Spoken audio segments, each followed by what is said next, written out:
Saudara, buntut pembunuhan Brigadir Yosua semakin panjang dan kini membuka dugaan berbagai praktik kotor di dalam tubuh Kepolisian Republik Indonesia. Saat ini, 6 polisi yang terlibat pembunuhan dijadikan tersangka karena terbukti menghalangi proses penyidikan. Sementara 83 lainnya diperiksa atas dugaan pelanggaran etik.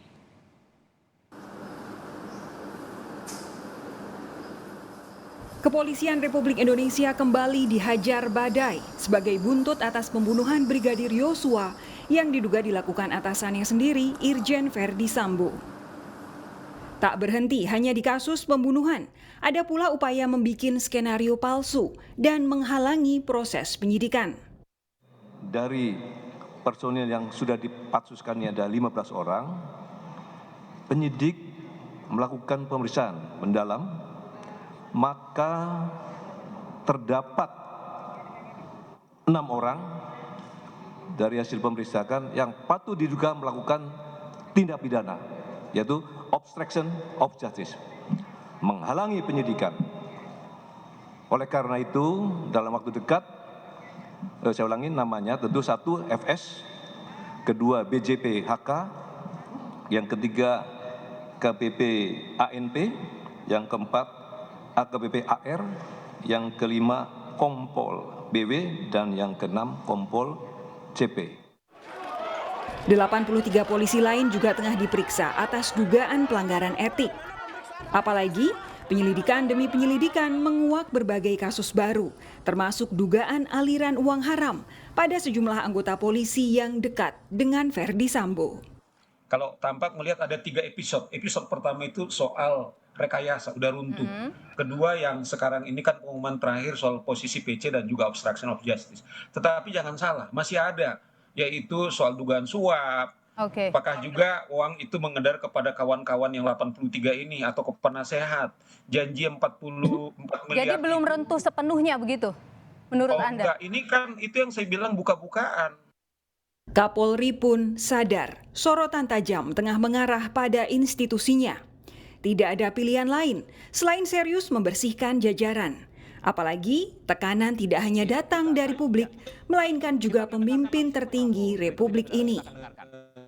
Pasca terjadinya peristiwa Duren 3, angka kita langsung anjlok di angka 28. Dan kemarin pada saat penetapan FS sebagai tersangka, angkanya naik menjadi 78. Dan ini adalah pertaruhan institusi Polri, sehingga harapan kita angka 78 itu minimal sama atau naik.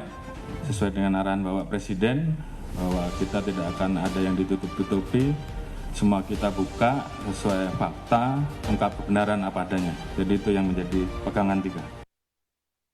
Namun, melihat banyaknya polisi yang loyal terhadap Sambo dan terseret rangkaian kasus ini, masyarakat tentu berharap transparansi maksimal dari Polri sebagai bentuk akuntabilitas institusi. Kalau saya masih lihat masih ada hegemoni kelompok di internal kepolisian ini. Dominasi kelompok kecil ini sangat berpengaruh sekali. Mereka saling sandra, sehingga Irwasum pun tadi juga masih ragu-ragu untuk kapan melimpahkan 5 orang ini ke penyidikan. Tadi menyampaikan bahwa tidak bisa minggu ini, tapi minggu depan. Minggu depan itu kapan? Jadi masih ada keraguan-raguan untuk menyelesaikan ini. 5 orang itu sangat kecil sekali dari 80 orang yang diperiksa gitu. Dan nama-namanya juga sampai sekarang juga belum terbuka semuanya. Makanya kalau saya melihat bahwa ada upaya untuk melindungi para pelanggar ini, dan ini sebenarnya bukan pelanggaran yang ringan, gitu. Bukan sekedar pelanggaran etik. Kalau sekedar etik saja ini karena kesalahan prosedural, tapi efeknya kan sangat besar bagi kepolisian. Artinya pertaruhannya pada marwah kepolisian. Gitu. Kematian Brigadir Yosua selayaknya dijadikan momentum perbaikan serius di dalam tubuh Polri. Kasus ini menguak serangkaian dugaan kejahatan baru, khususnya yang berkaitan dengan aliran dana ilegal. Ini bukan kali pertama jajaran petinggi Polri ketahuan menikmati dan menutupi aliran uang haram.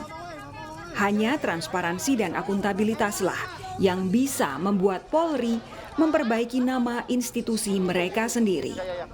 Tim Liputan, Kompas TV.